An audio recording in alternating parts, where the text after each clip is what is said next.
गणपति बप्पा मोरया पुढच्या वर्षी लवकरिया। ये गूंज आपने गणपति बप्पा को लेकर महाराष्ट्र से निकलती हुई तो सुनी होगी, लेकिन देश के बाकी हिस्सों में भी अब ये ज़बरदस्त तरीके से सुनाई भी देता है, मनाया भी जाता है। बात हो रही है गणेश उत्सव की। नमस्कार, आपके साथ मैं हूँ मीनाक्षी गढ़वाल। गणपति उत्सव को लेकर महाराष्ट्र से जुड़ी बड़ी ही मधुर यादें हैं मेरी, क्योंकि साल मेरे ख्याल से 2012 के आसपास की बात है, मुझे वहाँ जाने का अवसर मिला।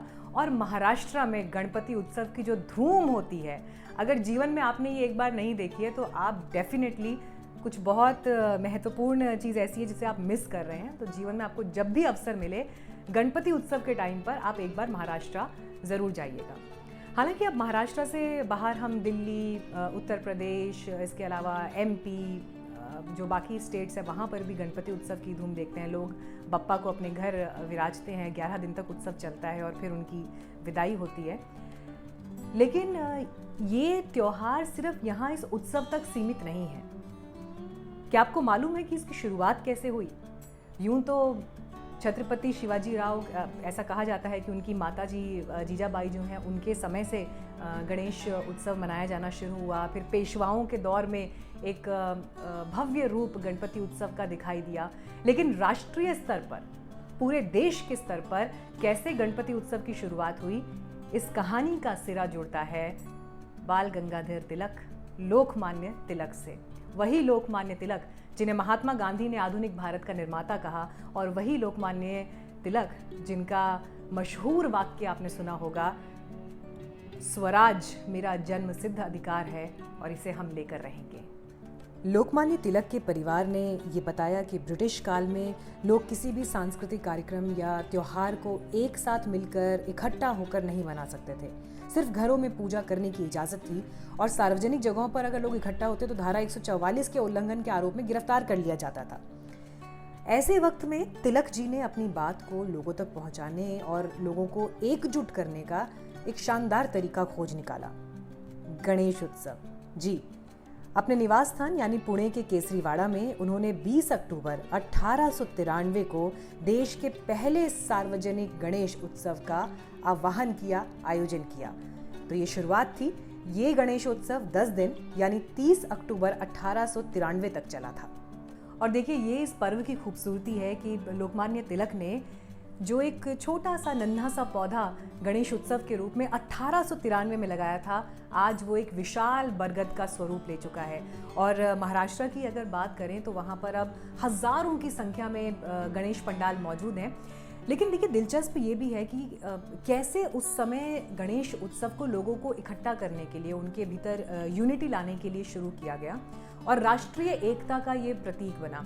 और ऐसा नहीं है कि इसको सिर्फ पूजा यानी कि सिर्फ एक धर्म विशेष तक इसे सीमित कर दिया गया, बल्कि जो बाकी धर्मों से जुड़े लोग हैं वो भी गणपति उत्सव में उतने ही उत्साह के साथ शामिल हुआ करते थे और आज भी होते हैं। आप देखते होंगे महाराष्ट्र में कि चाहे हिंदू हैं या मुसलमान हैं, लेकिन मराठी अस्मिता को मानते हुए लोग अपने घर बप्पा को बिठाते हैं।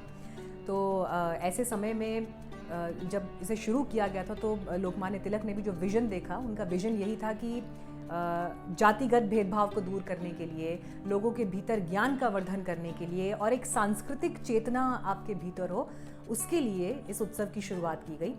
और तब भी जिस तरह से 10-11 दिन तक उत्सव चलता था, तो उस दौरान आप ये समझ लीजिए कि वहाँ पर कई नाटकों का मंचन होता था। शिवाजी महाराज के जीवन पर आधारित घटनाओं को नाटकों के मंचन के जरिए दिखाया जाता था, लोकगीतों को दिखाया जाता था, और ये परंपरा आज भी चली आ रही है। तो आप देखिए कि कितने बड़े विजन के साथ, कितनी दूरदर्शी उनके विचार थे कि उन्होंने जब इसकी शुरुआत की तो वो भी ये जानते थे कि कैसे ये लोगों को एकजुट करने का काम करेगा। और यही वजह थी कि ब्रिटिश हुकूमत भी उस समय गणेश उत्सव से डर गई थी। रॉलेट समिति की रिपोर्ट में ये कहा गया था कि गणेश उत्सव के दौरान युवकों की टोलियां सड़कों पर घूम घूम कर अंग्रेजों के खिलाफ विरोधी गीत गाती हैं और स्कूल के बच्चे पर्चे बांटते हैं। अंग्रेजी हुकूमत के खिलाफ हथियार उठाने और मराठों से शिवाजी की तरह विद्रोह करने का आह्वान तक किया जाता है।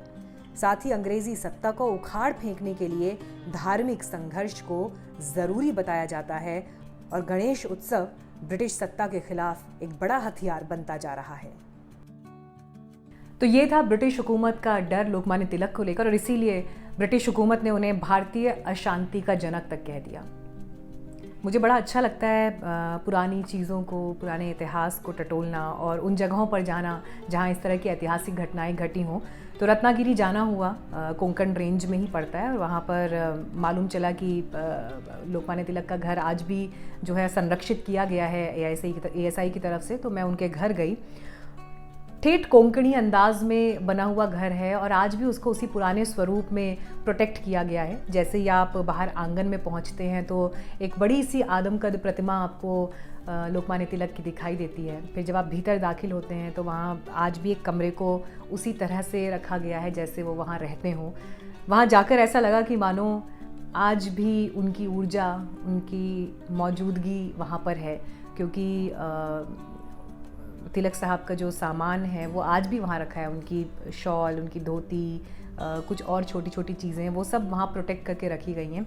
हालांकि बड़ी हैरानी होती है कि देखिए, हम लोग सभी तरह के टूरिस्ट प्लेसेस जाना चाहते हैं, ट्रैवल स्पॉट्स पर हाइकिंग करेंगे, ट्रैकिंग करेंगे, यहाँ जाएंगे, वहाँ जाएंगे, वो सब भी ज़रूरी है अपनी जगह। लेकिन हम अपने इन ऐतिहासिक फिगर्स को क्यों छोड़ देते हैं और वहाँ क्यों नहीं जाते, ये सवाल मेरे मन में था। क्योंकि जब मैं वहाँ गई तो मुझे कोई नहीं दिखा, वहाँ पर कोई लोग ही नहीं थे।